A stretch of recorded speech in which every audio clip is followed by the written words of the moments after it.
Hi, everyone. First Alert Meteorologist Scott Gagliardi here with your First Alert Weather Extra on this Valentine's Day. Happy Valentine's Day to anybody who's celebrating. If not, happy Friday. You made it through the week. We have the weekend ahead.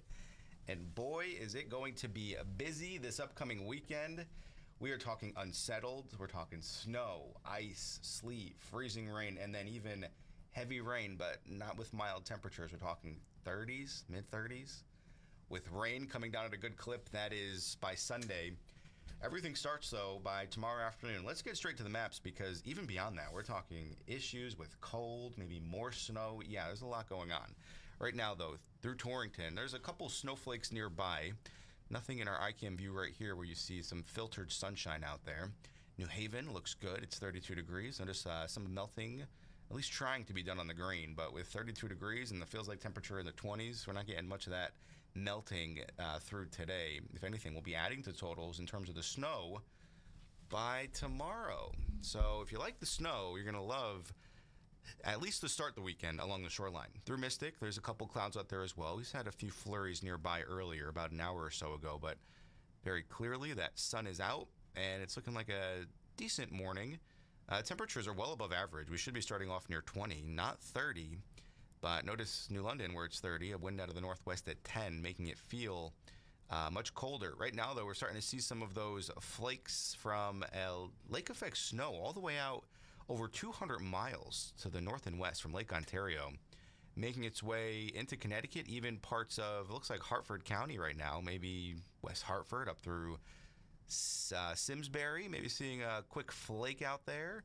We had some of those that looked like they were a bit more on the prominent side through Norfolk and down through Route 8, parts of Torrington. But notice through Heartland, south of Barkhamsted, Avon. Yeah, with those darker blues there, I wouldn't be surprised if you're seeing a few flurries downtown. So we'll see how this progresses. This flurries are something mentioned as a possibility today, at least through the morning hours, with that strong wind out of the northwest, able to transport this moisture all the way to Connecticut from Lake Ontario. But our focus is towards this weekend. So it starts tomorrow. Snow, our First Alert Weather Day number 1, 4 to 6 inches possible throughout, say, Saturday afternoon into Saturday evening and part of the overnight. Things change, though, by midnight, especially along the shoreline. So poor visibility tomorrow afternoon and evening. If you have any morning plans, you're just fine. But anytime after, say, noon, things begin to go downhill, closer towards 2 o'clock. But either way, not the best day. Saturday night, though, that's when things begin to change to sleet, and freezing rain is really the worst kind of winter weather you can have, just because it sticks to everything. It makes travel nearly impossible, where it starts to accrete on anything. If it's ever on roadways, you do not want to be driving in freezing rain. That's the one time where I would say do not be on the roads when it's freezing rain on any untreated surface. So an icing event possible at this point, becoming a bit more likely, especially in the hill towns through, say, Litchfield County especially. On Sunday, the icy mix looks to continue, and then a chilly rain along the shoreline. We're talking some of that poor drainage flooding possible with the heavy rain that we'll be seeing, combined with the snowpack that's out there. And then the snowpack we'll be getting on Saturday. But as far as any alerts right now, we have a winter storm watch for Litchfield and Hartford County. That's from noon tomorrow through the day on Sunday. Winter weather advisories for everybody else. So everybody sees snow, even along the shoreline, but that freezing rain and sleet is where things get a bit dicey. Now, as far as today, we do have a wind advisory for Hartford, Tolland, and Windham County. That's until 4 p.m. Gusts up and over about 40 miles per hour. A few isolated power outages possible, but in terms of any outages, those are more, not so much, I don't want to say likely, but better chance to see some of those late Sunday and then into Monday. After all the ice, next week we have First Alert Weather Days for sub-zero wind chill values. So yeah, it's going to be very cold. So you consider the snow, then the ice, then the strong winds. Yeah, that could lead to some power outages Sunday into Monday of next week. Now, wind speeds out there right now, they're sustained out of the north and west, say 5 to 15 miles per hour, gusting in that 20 to 30 mile per hour range, making it feel, though, much colder. So these temperatures you see, the 20s and 30s, they feel much colder than that, looking like teens and 20s. This is what you're dressing for when you head out to work or school this morning. You're going to need to bundle up. Hats, gloves, midwinter chill is out there this morning to greet you. Now, as far as the satellite and radar across the eastern half of the U.S., we're seeing a couple lake effect snow showers throughout the Northeast, and it doesn't look like much, but notice out towards the west, uh, some snow, some blue, and then some of that green shading south of Texas. We're going to have a couple systems kind of merge together to bring us a pretty significant storm this upcoming weekend. Temperatures, the only warm spot, we're at that point of the year where the only mild temperatures you'll see are down in Florida. Notice up through Chicago and the Great Lakes, those single digits. Yeah, we'll get into some of that by next week. But let's look at First Alert Futurecast because the rest of today is just fine besides the flurry and the wind. So tomorrow morning, you're waking up to mostly cloudy skies, and those clouds quickly lower and thicken, and everybody starts off as snow. Look at those temperatures, even along the shoreline. Upper 20s. The snow starts, say, around 2, 3 o'clock.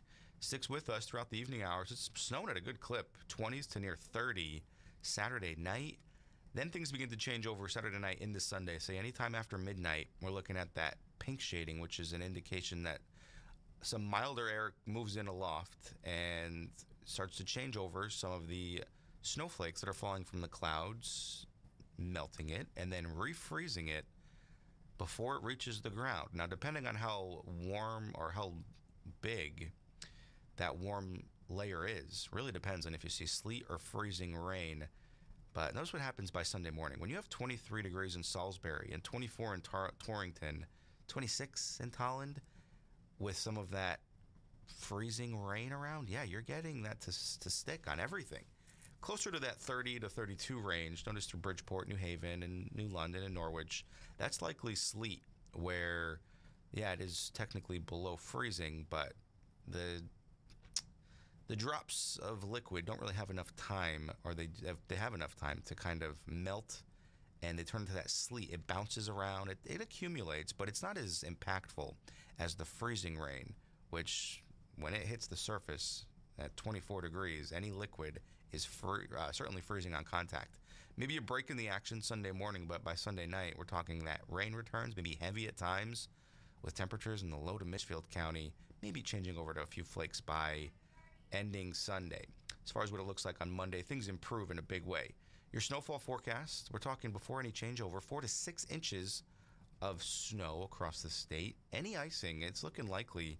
The American and the European model in good agreement to see some of that icing by, say, Saturday night, but especially into Sunday. That's the bigger deal there. As far as rain, it's beneficial. We need it. Still drought issues across the state, but we don't want too much at once. This could be indicating upwards of near an inch of rain, and this doesn't take into account any of the snow that's out there. So, yeah, some issues with some poor drainage flooding could be a problem as well. And then by next week, look at our feels like trend back into the sub-zero category for Monday, Tuesday, and Wednesday morning, combined with these winds. Man, 40 to maybe 50 miles per hour by Monday. That's going to cause some issues at this point. Now, as far as the temperatures, here's what you're waking up to by Monday morning. Sub-zero in some towns. Everybody else feeling like the teens throughout the day. Tuesday, the coldest day. Looking at near zero for everybody. And then even that chill around by Wednesday morning. Cold stuff out there. And if all of that wasn't enough, by next Thursday, there's a chance for some snow out there. Right now, we are still very clearly 5 to 6 days out. But models in very good agreement that we could see some snow on the big significant side maybe by next week. But for today, temperatures, these 30s on this Valentine's Day, they're going to feel much colder than that. Your lows tonight, it's a cold night. Teens to near 20. This is seasonable, though. This is what we should be seeing to start the days. Now, as far as your First Alert 7-day forecast, it's busy this weekend, Saturday and on Sunday. That snow to an icy mix. The hill towns, just be advised and try to treat everything you can. Use that ice or that salt to get that ice from accreting on your sidewalks and your driveways, things like that. Monday and Tuesday, it's cold, it's windy. Our First Alert weather days for that cold. Starting off the mornings, sub-zero, especially in the hill towns. And then by next week, Wednesday into Thursday, at this point leaning towards Thursday for some more snow, but we'll be fine-tuning that forecast as the day gets closer. There's a look at your shoreline high temperatures over the next 7. If you haven't downloaded the First Alert weather app, this is an excellent opportunity considering how busy the next 7 days are. You can get it in the App Store or the Google Play Store and we will send those push notifications right to your phone, letting you know when things change, when the conditions are improving, and help you keep an eye on any upcoming storms. Right now we have this weekend and then maybe another storm next week, so a very active period continues. Other than that, thanks for watching. Have a great day, and we will see you soon. Thanks for watching once again.